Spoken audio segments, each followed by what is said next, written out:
नमस्कार, मैं हूं आपके साथ सिमरन राजपाल। हरियाणा के साथ साथ जम्मू कश्मीर में भी चुनाव के नतीजे आए, जिस पर नेशनल कॉन्फ्रेंस की बढ़ोतरी और कांग्रेस के साथ गठबंधन पर भी कई सवाल उठे। इस बार इंडिया अलायंस को पूरा भरोसा था कि कांग्रेस हरियाणा में तो बाजी मार ही लेगी, लेकिन आखिरी वक्त पर खेल ऐसा पलटा कि कांग्रेस को वहां से टाटा बाय बाय बोलना पड़ा और बीजेपी ने वहां बाजी मार ली। ये सब बातें हम इसलिए कर रहे हैं क्योंकि झारखंड और महाराष्ट्र में भी चुनाव होने वाले हैं, जिस पर अब शिवसेना का कांग्रेस पर जो कॉन्फिडेंस है वो कम होता हुआ नजर आ रहा है। शिवसेना कह रही है जहां बीजेपी और कांग्रेस की डायरेक्ट टक्कर होती है वहां पे कांग्रेस कमजोर पड़ जाती है। महाराष्ट्र में अभी चुनावी माहौल जो है वो काफी ज्यादा गर्म हुआ है और एकनाथ शिंदे की पार्टी नए फैसले लेके आ रही है। हाल ही में एकनाथ शिंदे की पार्टी ने एक नया फैसला लिया जिसमें उन्होंने मदरसों में जो शिक्षक हैं, जो मौलाना जो वहां पे पढ़ा रहे हैं, उनकी जो सैलरी है वो 6,000 से 16,000 करने का फैसला लिया, लगभग 3 गुना। तो इस पर आज हम चर्चा करने वाले हैं। हमारे साथ जुड़ रहे हैं शाकिब अली साहब कांग्रेस से, गौरी शंकर जी हमारे साथ जुड़ रहे हैं बीजेपी से और राजेंद्र काले जुड़ रहे हैं हमारे साथ प्रवक्ता यूबीटी के। नमस्कार सर।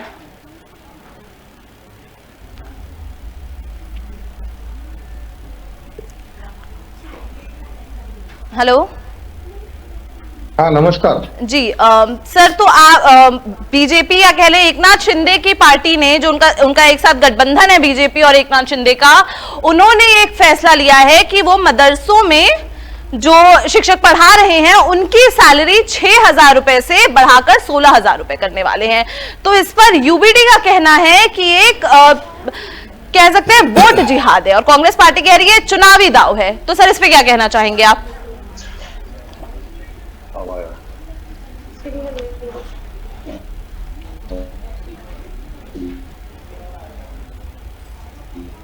राजेंद्र काले साहब, सवाल आपसे है मेरा। हाँ बोलिए जी। हाँ मुझे आपकी पार्टी कह रही है कि ये वोट जिहाद है।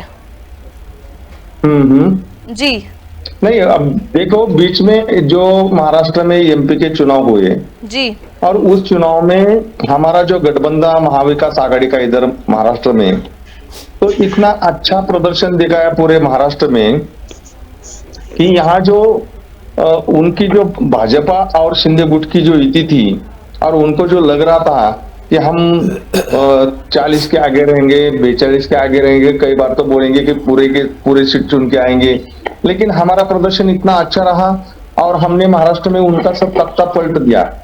इसके बाद इनके समझ में आया कि जो वोटिंग जो है वो वोटिंग हमारे पास आघाड़ी के पास चला गया है, वो वोटिंग को कन्वर्ट करने के लिए अलग अलग तरीके ढूंढ रहे हैं और वो ऐसा कोई तो खेल रहे हैं, लेकिन ये खेल है, सब देने वाले तो कुछ नहीं है, लेकिन जाते जाते लोगों को सिर्फ दिखाना है। और एक समय वो हमारे ऊपर एलिगेशन कर रहे थे, उद्धव साहब के ऊपर बोल रहे थे, महाविकास आघाड़ी के ऊपर। अभी बीच में जो फडणवीस साहब का जो स्पीच हुआ उसमें उन्होंने कहा था कि ये तो वोट जिहाद है। तो अभी मदरसा के शिक्षकों का जो टीचर्स का जो इंक्रीमेंट है वो बढ़ा देना, वो क्या है? वो तो वोट मुद्दे नजर रखते हुए ही किया है सब। सर उन्होंने क्रीमी लेयर पे भी बात की है साथ ही साथ, और ओबीसी मतलब जो कुछ जाति और उपजातियां हैं उन्हें ओबीसी सेंट्रल में ले जाने की भी बात कही है उन्होंने। वो तो जो पहले से ओबीसी का जो पहले से ही है, ओबीसी में जो जातियां इंक्लूड है उसी को ही जो स्टेट गवर्नमेंट के तरफ से इंक्लूड थे वो सिर्फ सेंटर में चेंज कर रहे हैं, लेकिन दिखा ऐसा रहे हैं कि हम आपको भी ओबीसी समाज के लिए कुछ तो कर रहे हैं। उनका भी क्रिमिनल का जो पहले जो 5 लाख तक था लिमिटेशन, अभी 15 लाख किया है। ठीक है गौरी शंकर जी, आपके ऑपोजिशन वाले तो बोल रहे हैं कि आप वोट जिहाद कर रहे हैं और ये आपका पूरा चुनावी मुद्दा है जो भी आप कर रहे हैं, क्योंकि उनका ये भी कहना है कि आप 1 महीने में ये सारे बिल पास कैसे करेंगे, सब कुछ आप 1 महीने में कैसे कर लेंगे? ऐसा है, भारतीय जनता पार्टी जो भी कोई निर्णय लेती है, जो भी कोई काम करती है, विपक्ष का हमेशा उसमें चाहे सही काम किया गया हो, उल्टा काम किया हो, उसमें आपत्ति दर्ज कराना और उसका विरोध करना, ये आदत में आ गई है। देखिए, भारतीय जनता पार्टी ने, नरेंद्र भाई मोदी ने जब से प्रधानमंत्री हुए हैं, उन्होंने हमेशा से काम करने का ऐसा उद्देश्य बनाया है, सबका साथ सबका विकास। क्या उस समय से केंद्र सरकार की जितनी योजनाएं दी जा रही थी वो मुसलमानों को लाभ नहीं हो रहा था? उनको भी लाभ दिया जा रहा था, लेकिन वो उनको दिखाई नहीं देता है। मोदी ने कहा था हम मुसलमान का हित चाहते हैं, एक हाथ में कंप्यूटर होना चाहिए, एक हाथ में कुरान होना चाहिए, लेकिन ये नहीं काम करने देना चाहते। ये मुसलमानों को सिर्फ अपना वोट बैंक बनाकर काम करते हैं, हमेशा उनको वही काम करते हैं जिससे वो आगे नहीं बढ़ पाए और हमेशा उनके वोट बैंक बन के काम करते रहे। ये कांग्रेस की अभी तक की हमेशा से नीति रही है, आज कोई नई बात तो हुई नहीं है। हरियाणा के चुनाव में कांग्रेस को और सबको क्या लग रहा था? हरियाणा की जनता ने भी उनके मुंहतोड़ जो जवाब दिया है वो इस बात को सिद्ध करता है। हमारे जो देश का किसान है, मजदूर है, सब बीजेपी की योजनाओं से लाभ प्राप्त कर रहा है। नरेंद्र भाई मोदी को आज देश का सबसे बड़ा प्रधानमंत्री मान रहा है। केंद्र में जो भी योजनाएं आ रही हैं सबके हित में होती हैं, सबका साथ सबका विकास। ठीक है, तो क्या कोई हित या हित करती, ये उनकी योजनाएं हमेशा ऐसी आती है। ठीक है सर, ने तो दिखाया ना। सर शाकिर अली साहब से भी हम एक कमेंट लेना चाहेंगे। सर, सबका कॉन्फिडेंस आपसे हटता हुआ दिखाई दिया जा रहा है। कल परसों 2-3 दिन पहले कह सकते हैं समाजवादी पार्टी ने भी 6 सीटों पर अपने उम्मीदवार उतार दिए उत्तर प्रदेश के उपचुनावों के लिए। कहा जा रहा था पहले 50-50% होगा। यूबीटी भी कह रही है कि जहां कांग्रेस और बीजेपी की डायरेक्ट टक्कर होती है वहां पर कांग्रेस कमजोर पड़ती दिखाई देती है। क्या कहना है आपका? देखिए, सबसे पहले तो मैं ये बताना चाहूंगा कि अखिलेश यादव ने जो 6 सीट डिक्लेयर की है, सारी बात कांग्रेस से हो रही है। उनके अपने सीट थे, वो उनके अपने एमपीज थे, वो सीट उनकी अपनी थी। और बीजेपी कुछ गलत काम नहीं कर रही है। वो अच्छी बात है कि वो शिक्षकों का सैलरी बढ़ाना चाह रहे हैं, लेकिन उनके साथ गंदगी क्या है कि मुंह में राम बगल में छुरी होती है।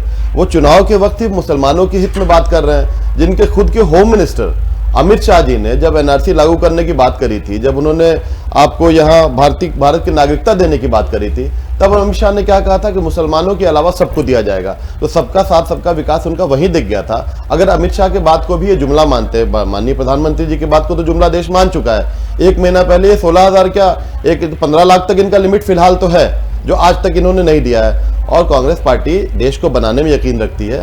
कांग्रेस पार्टी छोटे छोटे जात पात इन चीजों में नहीं पड़ती है। इन्हें शर्म आनी चाहिए कि चुनाव के वक्त देश अब समझ चुका है। हरियाणा की बात जो आप कर रहे हैं, कंप्लीट मीडिया में हर जगह एक जनता से आपका चैनल भी गया और सबको पता था कांग्रेस सरकार आ रही है, लेकिन हमारे चेहरे पे शिकन सिर्फ इस बात की है कि हरियाणा की जनता के साथ ये बेईमानी हुई है। बिल्कुल कुरुक्षेत्र मुझे याद आता है जब कर्ण के साथ बेईमानी किया गया था। और अगर ये बड़े धार्मिक थे तो इन्होंने अयोध्या में अपने हार क्यों स्वीकार कर ली? प्रभु राम का आशीर्वाद नहीं मिला, धर्म के ये ठेकेदार हैं, इन्हें वैष्णो माता ने आशीर्वाद नहीं दिया, जम्मू कश्मीर हार गए, हरिद्वार हार गए, ऋषिकेश हार गए। तो मैं बार बार इन्हें सलाह दूंगा कि जात पात बंद करके इंसानियत की बात करें, डेवलपमेंट की बात करें, एजुकेशन की बात करें। मैं तो हरियाणा में विनेश फोगाट की जीत पे खुश हूं, क्योंकि एक महिला और एक लड़की को जो सम्मान देने का काम राहुल जी ने किया है, संपूर्ण विश्व में जिस लड़की ने अपना झंडा लहराया था, उस लड़की को अपमानित करने का काम किया था बीजेपी ने।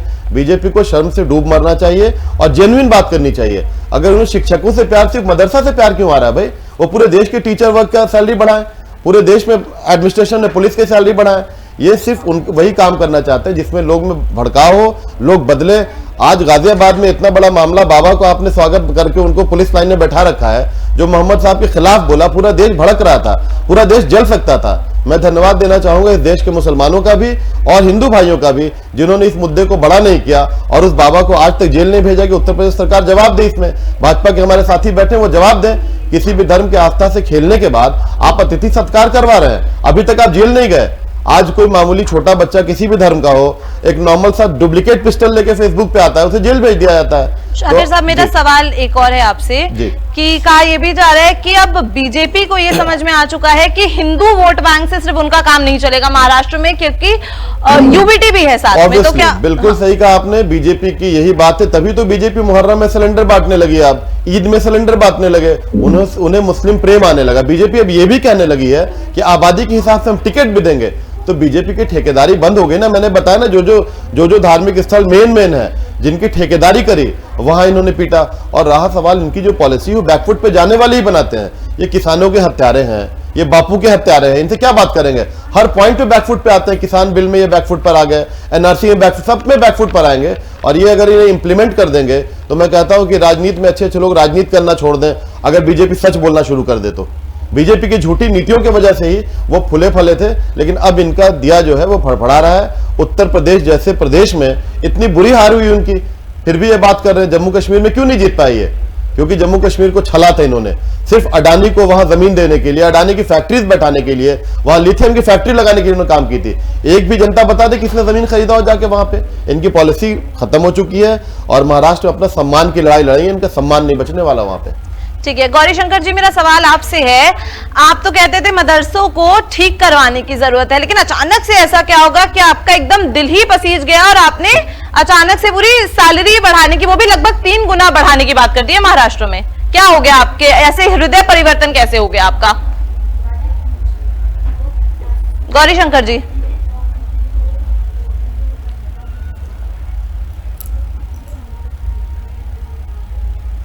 गौरीशंकर जी आपको आवाज आ रही है मेरी?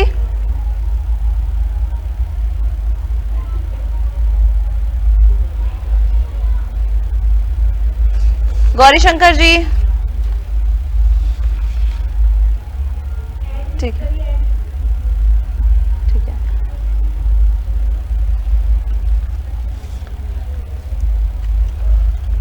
राजेंद्र काले साहब को तब तक हम अपने साथ, हम उनसे अगला सवाल लेने वाले हैं। राजेंद्र काले जी, सर जी, कांग्रेस को महाराष्ट्र में क्या देने की तैयारी है? मतलब कांग्रेस के साथ आप किस तरीके से चुनाव लड़ने वाले हैं? कांग्रेस को आप कितनी सीटें देंगे? कांग्रेस के साथ किस तरीके का डिवीजन करेंगे आप? नहीं, ये जो निर्णय है वो हमारे 3 पक्ष है, इधर पवार साहब है, कांग्रेस है और हमारा शिवसेना उद्धव ठाकरे गठ है। ये तीनों पार्टी के जो वरिष्ठ नेता है वो बैठ के सब बात सुलझा देंगे और बड़ी अच्छी तरह से समझौते की बातें चल रही है, इधर भी कोई डिस्प्यूट नहीं है। मुझे और एक बात बताना है कि अभी गौरीशंकर शर्मा ने आपको बताया अभी कि मोदी साहब ऐसा कर रहे हैं मुझे, लेकिन ये डिसीजन तो मोदी गवर्नमेंट का नहीं है, डिसीजन महाराष्ट्र गवर्नमेंट ने किया है। लेकिन ये सब मगरमच्छ के आंसू है, ये सिर्फ इलेक्शन में दिखाने के लिए है कि हमने आपके लिए ये किया वो किया है, सिर्फ दिखाने के लिए। लेकिन महाराष्ट्र में अगर आप राणे जी की बात करते हैं, राणे जी के पुत्र है नीतीश राणे, उनकी बात करते हैं तो वो माइक पे बोल देते हैं कि तुम्हारी जुलूस कैसे निकला हम देखेंगे, पुलिस को हटा दो हम दिखा देंगे। यानी कि इधर मुसलमानों को भड़काने की, उनकी जगह दिखाने की एक तरफ बात की जाती है बीजेपी की तरफ से, और दूसरी तरफ मलम पट्टी लगाने के लिए ये जो सैलरी है वो बढ़ाने की बात कर दी जाएगी। ये सब चुनावी जुमला है, बाकी कुछ नहीं है इसमें। ठीक है, अब सर ये भी कहा जा रहा है कि कल अजीत पवार जो है वो मीटिंग से उठ के चले गए थे, और ये भी कहा जा रहा है कि जो फैसला हुआ है उसमें अजीत पवार का बहुत बड़ा हाथ है, अजीत पवार के इन्फ्लुएंस पे किया गया ये फैसला। तो क्या ये जो उनका अलायंस है वो उनको मजबूर कर रहा है ऐसे डिसीजंस लेने पे? यानी कि नहीं, जब से उनकी महायुति की गठबंधन की सरकार महाराष्ट्र में आई तब से उसमें झगड़े चल रहे हैं, क्योंकि हर एक की सोच अलग है और कोई किसी का सुनता नहीं, किसकी जमती नहीं है, और इसी वजह से उनका लोकसभा में चुनाव में भी वो हो गया, यही अभी होने वाला है आने वाले चुनाव में। ठीक है, मैंने गौरीशंकर जी से एक सवाल किया था इससे पहले। गौरीशंकर जी जी, पहले तो आप कहते थे मदरसों को ठीक कराने की जरूरत है, आपका दिल अचानक कैसे पसीज गया कि आपने मदरसों के टीचर्स की एकदम सैलरी बढ़ा दी? क्या हृदय परिवर्तन हुआ है आपका? हृदय परिवर्तन आज से नहीं हुआ है, 2014 से हृदय परिवर्तन चल रहा है। 2014 से ही योगी यानी नरेंद्र भाई मोदी जी या इस स्टेट में जिसमें भारतीय जनता पार्टी की सरकारें हैं, उन सारी सरकारों के द्वारा वो निर्णय लिए जाते हैं, देश हित में होते, समाज हित में होते हैं, सबके हित में होते हैं। सर कई मदरसे बंद भी करवाए गए हैं इस बीच। वो मदरसे बंद कराए हैं, जब मदरसा नहीं चल रहे थे वह आतंकवाद के अड्डे चल रहे थे, वहां आतंकवाद सिखाया जाता था। ऐसे मदरसों के खिलाफ भारतीय जनता पार्टी मुसलमान विरोधी नहीं है, भारतीय जनता पार्टी विरोधी है। देश में रहने के बाद सपने पाकिस्तान की देखता है और पाकिस्तान के लिए काम करता है, ऐसे लोगों के खिलाफ है। अब्दुल हमीद, रहीम रस खान, ऐसे मुसलमान होने के बावजूद आज उनके गुणगान क्यों करते हैं? आज वो देशभक्त थे, आज मुसलमान भी जो लोग देश के लिए काम करते हैं उनके सर आंखों बिठाते हैं, लेकिन जो देश में रहने के बाद सपने पाकिस्तान के देखता है या और कोई आतंकवादी घटनाओं में संलिप्त पाया जाता है। गौरीशंकर साहब, मेरा एक सवाल था। गौरीशंकर जी, बिरयानी कौन खाता है जाके पाकिस्तान में? बिरयानी खाने वाले का नाम पता है? मैं बताऊं आपको, देशभक्ति का सर्टिफिकेट आप देंगे? ये आप लोग ठेकेदारी शुरू कर रहे हैं, आप देशभक्ति का सर्टिफिकेट देंगे? क्या संस्कृति है? सभ्यता है ये हमारी। अभी पाकिस्तान के नाम पे जिंदा रहने वाले लोग, आप बताएंगे क्या संस्कृति है? पाकिस्तान को दुश्मन मानते जाके बिरयानी खाते हैं आप, और यहाँ बैठ अच्छा, ठीक है सर। भारतीय जनता पार्टी की जिस समय यहाँ बात महाराष्ट्र की हो रही है, प्लीज। भारतीय जनता पार्टी के नरेंद्र भाई इंसान हो गए, जैसे सारे करप्ट लोगों को वॉशिंग मशीन में लाकर धो देते हैं। प्रयास किया, आपकी सरकार नहीं थी तो आप अच्छे इंसान थे। आतंकवादियों से संलिप्त रहता है, पहले आप ये बता दें, धार्मिक उसके मारने वाले बहुत अच्छी बात है, आप ये बता दें कि सरकार नहीं होने से आप बुरे इंसान होते हैं, सरकार बन जाने से अच्छे भगवान हो जाते हैं आप। आपके प्रधानमंत्री तो कहते हैं कि मेरा तो जन्म ही इंसानों की तरह नहीं हुआ है, मेरा तो जियोलॉजिकल कंडीशन डिफरेंट रहा पैदा होने का। अच्छा, ठीक है सर। मेरा गौरीशंकर साहब से एक और सवाल है कि सर, क्या जो आपके साथ अलायंस है वो आपको ऐसे डिसीजंस लेने पर मजबूर कर रहा है? क्योंकि पहले कहीं पे भी ऐसे फैसले लेते हुए नहीं दिखाई गई है बीजेपी के साथ, बीजेपी की कोर सरकार। अच्छा, ऐसा नहीं है। अलायंस का, हमारे जितने भी अलायंस हैं वो आज हमारे भारतीय जनता पार्टी के नीति सिद्धांत के साथ हम लोग जो काम कर रहे हैं, भारतीय जनता पार्टी के साथ मिलकर ही काम कर रहे हैं। ये नीति केवल अलायंस की वजह से नहीं लिया गया, कोई अलायंस ऐसा नहीं है कि उनके दबाव में आकर लिया गया हो। ये सब विरोधी है क्या? विरोधियों को यही तो झूठ फैलाने का है। हमारे जो देश के प्रधानमंत्री हैं उनको नीचा दिखाने का काम करते हैं। राजीव गांधी झूठ की एक ऐसी फैक्ट्री खोलना चाहते हैं, यानी 2024 के चुनाव में, लोकसभा के चुनाव में एक संविधान की कॉपी लेकर देश में घूम रहे और राजीव गांधी मिस्टर क्लीन के नाम से जाना जाता था। आपको शर्म नहीं आ रही है? संविधान खत्म, राजीव गांधी के नाम पे आप बुरा कर रहे हैं, राहुल गांधी कहना चाह रहे थे, आपको जानकारी ही नहीं है। संविधान खत्म करना चाहते हैं। बात कर, ठीक है सर। शाकिर अली साहब, मेरा भी एक सवाल ले लीजिए। शाकिर अली साहब, आप इस बार महाराष्ट्र में जो आपका गठबंधन है उससे आप क्या उम्मीद रखते हैं? कितनी सीटें आपको चाहिए और महाराष्ट्र में आप क्या क्या तैयारियां करने वाले हैं? देखिए, तैयारी करने की जरूरत फ्रॉड लोगों को, झूठे लोगों को होती है। हमने देश बनाया, हमने देश का सारा सिस्टम बनाया, एजुकेशन सिस्टम बनाया, इंसानियत बनाया, इंसानियत और मोहब्बत के साथ लोगों को जीना सिखाया। ये ऐसे लोग हैं जो देश को बांटने में पहले भी अंग्रेजों के साथ थे, ये मुखबिरों के खानदान के हैं, ये गांधी के हत्यारे लोग हैं, ये क्या बात करेंगे देश की? और बैठ के अभी ये राजीव गांधी के नाम ले रहे हैं, स्वर्गीय राजीव गांधी, जिनको मिस्टर क्लीन के नाम से दुनिया जानती है। इनको नाम भी नहीं पता ना, स्क्रिप्टेड बात करने आते हैं, क्योंकि ये प्राइवेट लिमिटेड कंपनी के एम्प्लॉई हैं। भुगतान के आधार पर बीजेपी में लोग काम करते हैं और एग्रेसिव होकर इसलिए बोलते हैं कि आज की सैलरी ना कट जाए। तो सैलरी पे ना डिपेंड करें, अगर बैठे हैं कहीं जनप्रतिनिधि बनके तो जनता के हित की बात करें। आपकी पार्टी जिसकी यूएसपी एंटी मुस्लिम, एंटी इंसानियत, आप कैसे मुसलमानों की बात कर सकते हैं? झूठी बात कर रहे हैं, पूरी दुनिया को समझ में आ रहा है। ठीक है सर, आपसे एक और मेरा सवाल है कि हरियाणा हारने के बाद लोगों का आपके इंडिया अलायंस के जो साथी हैं उनका ही भरोसा आप पर से टूटता हुआ दिखाई पड़ रहा है। क्या आप मानते हैं कि कई गलतियां आपसे हुई हैं इस चुनाव में, हरियाणा के चुनाव में, और क्या क्या वो गलतियां थी और किस तरीके से आप कोशिश करेंगे उन गलतियों को ना दोहराएं, खास करके महाराष्ट्र में? सबसे पहले तो मैं बता दूं कि हरियाणा चुनाव किसी गठबंधन के साथ हम नहीं लड़े थे जी। और हरियाणा में हमारी कोई गलती नहीं। मैंने पहले भी कहा, कुरुक्षेत्र में अन्याय होता रहा शुरू से, जनता वहां की दुखी है। जनता, इनके 10 साल की 5 साल की तो सरकार थी, 5 साल इन्होंने चोरी से दुष्यंत चौटाला से ले लिया था, उसे बेवकूफ बना दिया था। आज उनका क्या बुरा हाल हुआ आप देखिए। अगर जनता बुरी होती तो दुष्यंत चौटाला के साथ खड़ी होती। जिस दुष्यंत चौटाला को इन्होंने सजा दिया, एक भी सीट ना देके बीजेपी के साथ समर्थन देने का, तो आप सोचिए बीजेपी को इतनी सीटें कहां से आ जाएंगी? 15 मिनट में वो 60 से हम 15 पे आ गए और वो ऊपर पहुंच गए। ये सारी चीज देश समझ रही है, हमारी कोई गलती नहीं रही है। हम देश हित में, जनहित में, अगर महिलाओं को सम्मान देना गलती है तो हम इस गलती को मानते हैं। अगर इंसानियत को पैदा करना, देश में जागरूक करना, देश में जिंदा इंसानियत रखना अगर गलती है तो मैं इस गलती को मानूंगा और मैं उसे सुधारना नहीं चाहूंगा। गलतियां इनसे होती है, इंसानियत के दुश्मन है, हैवानियत की पार्टी है ये, सिर्फ हैवान वाला काम करते हैं। जो महिला विरोधियों, किसान विरोधियों, बचा क्या देश में? फिर महिला वो शक्ति है। अभी आज विजयदशमी है, नवरात्रों में महिला देवी का पूजा होता है और ये महिला के खिलाफ रहते हैं। महिलाओं का इनके नेता लोग बैठ के रेप करते हैं, उनके खिलाफ कुछ नहीं होता है। इनके सैंगर घूम रहे हैं, ब्रजभूषण घूम रहा है। आज ब्रजभूषण के चेहरे पे तमाचा उस बहन ने मारा है, विनेश फोगाट ने मारा वहां जीत के, जनता ने उसे हथियार दिया है। इन्हें शर्म आनी चाहिए और ऐसे लोग पार्टी से हटाएं, अपनी नीति आज भी बदले, वरना सड़क पे 2 सीट से भी कम सीट आ जाएगी, जो इनकी शुरुआत थी उससे भी बदतर हो जाएंगी ये। और महाराष्ट्र में हमारी मजबूत सरकार बनने जा रही है, हमें कहीं किसी तैयारी की जरूरत नहीं है, हम तैयार बैठे हैं, हम वेल इक्विप्ड और अच्छे लोग हैं, संस्कार वाले लोग हैं। हमारे नेता को कोई जुमलेबाज नहीं कहता है। हमारे नेता ने तो एक जलेबी की इंडस्ट्री की बात की, तो पूरे पार्टी के लिए जलेबी इनके लिए फेवरेट डिश हो गया है। तो ये तो हमारे पदचिन्हों पे चलना चाहते हैं, लेकिन मैं इनसे अनुग्रह करूंगा, इनसे निवेदन करूंगा, अब भी एजुकेशन की बात करें, इंसानियत की बात करें, जॉब्स की बात करें, जो कंटिन्यू झूठ बोलते आ रहे हैं। जी ठीक है। राजेंद्र काले जी, आपकी पार्टी की प्रवक्ता है प्रियंका चतुर्वेदी जी, उन्होंने कांग्रेस पे कई सवाल किए, लेकिन मैं आपका इस पे स्टैंड जानना चाहूंगी कि क्या आज भी आपको कांग्रेस पर पूरा कॉन्फिडेंस है कि वो आप लोग साथ मिलकर सरकार बना सकते हैं महाराष्ट्र में?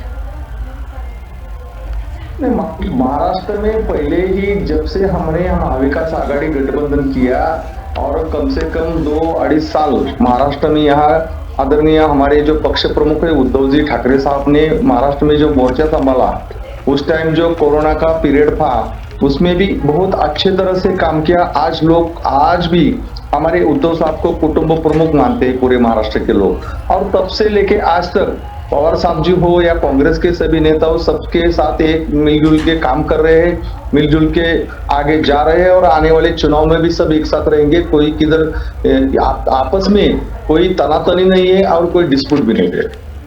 ठीक है, तो मतलब आप कहना चाह रहे हैं कि इंडिया अलायंस में सब कुछ बढ़िया चल रहा है?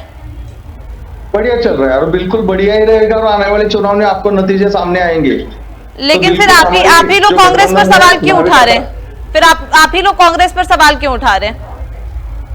नहीं, हमारे उद्धव साहब की जो भूमिका थी वो, और संजय राउत साहब ने भी बयान दे दिया था कि कोई तो चेहरा होना चाहिए महाराष्ट्र में इलेक्शन के लिए, किसी का भी पार्टी का हो, चाहे पवार साहब के गुट का हो, कांग्रेस के गुट का हो, हमारे उद्धव साहब के गुट का हो, लेकिन किसी का तो नाम आगे करो। हम उनको भी स्वीकारने के लिए तैयार है।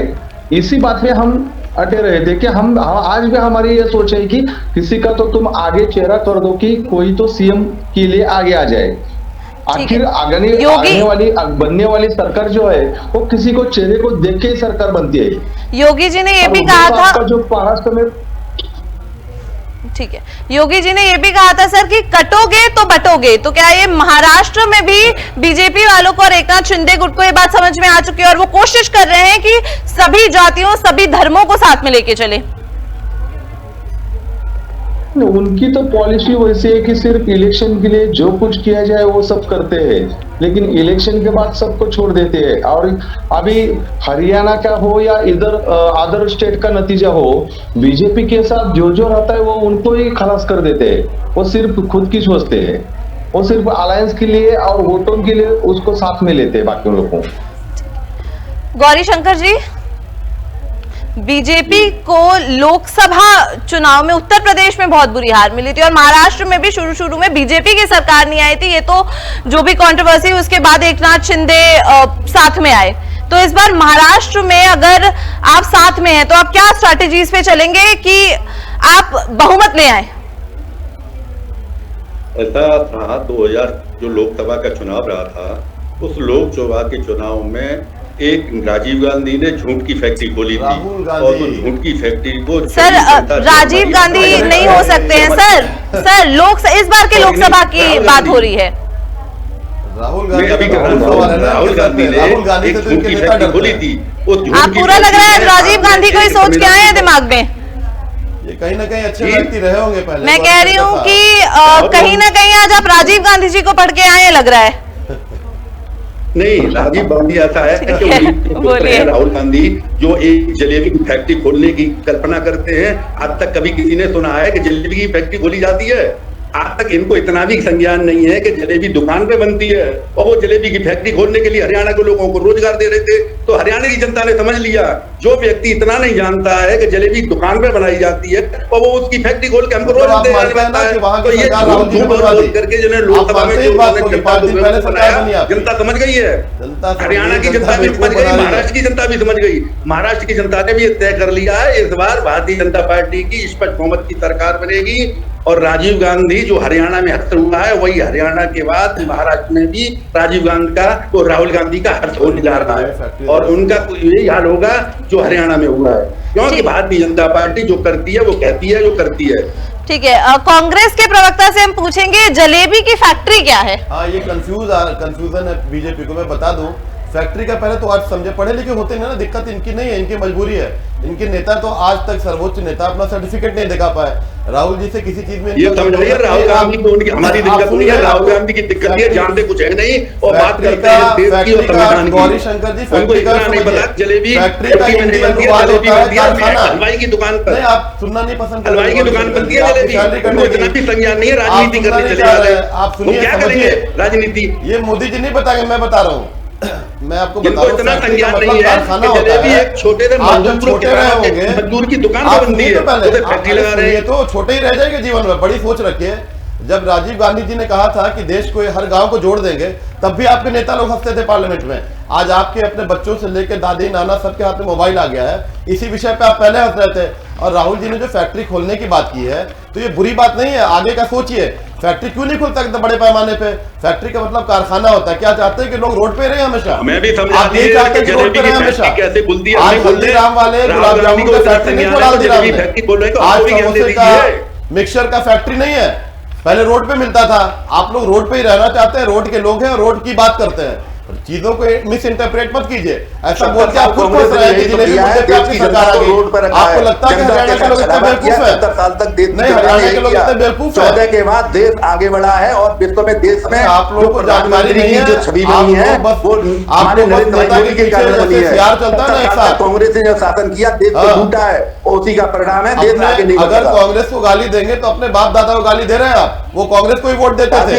अरे शर्म कीजिए इस तरह की बात करने के पहले, ठीक है? कांग्रेस को गाली नहीं दी जा रही, रोटी पकाइए, के कारण से देश आज पीछे देश चला को गया। आजादी देने वालों का आप तारीफ नहीं कर रहे, बुराई कर रहे हैं। आप पता किस पार्टी के हैं? आप गांधी के हत्यारे की पार्टी के हैं, आप मुखबिरों के पार्टी के संबंध रखते हैं। अलग बात है कि आपकी टेस्ट है वो, ये अलग बात है, आपकी टेस्ट है, आप वही रहे, आपको वही मजा आ रहा है, वही रहे। झूठ फैलाकर लोगों को भ्रमित करने की आवश्यकता हमेशा से रही है। जनता सब समझती है, भ्रम में नहीं आने वाली है। आपका इतना बुरा हाल है अयोध्या में क्यों हो गया? 2000 प्रभु राम के ठेकेदार थे, राम जी ने क्यों हरा दिया? प्रचार चल गया था, नहीं, आप अयोध्या में क्यों हार गए? जवाब दीजिए ना। नहीं बनने वाली। आप बद्रीनाथ हार गए, आप हरिद्वार हार गए, आप तो देवभूमि हिमाचल हार गए। धर्म की जात पात की राजनीति छोड़ के इंसानियत की बात शुरू कीजिए। मोदी की बनी 2 सीट पर आ जाएंगे दोबारा से। 2 सांसद से लेकर आज जो वही बता रहा हूं, दोबारा 2 सांसद नहीं बचेंगे आपके। केंद्र में वो तो वाजपेयी जी थे, आज तक प्रधानमंत्री वो तो वाजपेयी जी थे जो बच गए। आपके पास तो सांसद नाम का कोई आदमी नहीं है। हरियाणा तो में हर तीसरी मोदी बार हमारी पीछे सरकार बनी है, इतिहास रच दिया इससे हरियाणा की जनता ने। आज इतिहास कांग्रेस पिछली के बार- कुकर्मों के कारण अच्छा, के लिए तो उनको दुख है वोट मुझे। देने के लिए मन नहीं बना। हरियाणा के अच्छा जनता गौरी के लिए शंकर दुख जी, है। गौरी शंकर जी, आपसे मेरा एक और सवाल है कि सर जैसे ही चुनाव आते हैं आप लोग शिक्षा का तर्क देने लगते हैं ऐसे फैसले लाके। इस बार भी जो आपने मदरसों पे फैसला लाया, आप लोगों ने शिक्षा का तर्क दे दिया है, तो इतने समय में शिक्षा और स्वास्थ्य के मुद्दे आपके दिमाग में क्यों नहीं आ रहे थे? अचानक से चुनाव आते हैं, आप लोग के मुद्दे खड़े हो जाते हैं। देखिए, बोलती बंद हो गई। अब इनको पाकिस्तान बोलिए, बांग्लादेश बोलिए तो बोलना शुरू कर देंगे। स्वास्थ्य का तो स्टैंडर्ड ये है इनका कि अगर हमने एम्स नहीं बनाया होता तो इनके प्रधानमंत्री का इलाज भी नहीं होता। ठीक है, पूरे ठीक देश का इलाज एम्स में हो रहा है। ठीक है, अभी के लिए बस इतना ही। बने रहे हमारे साथ। महाराष्ट्र इलेक्शन में जो होगा वो तो देखने वाली बात होगी। इस पर आगे की जानकारी के लिए हमें देखते रहें। धन्यवाद।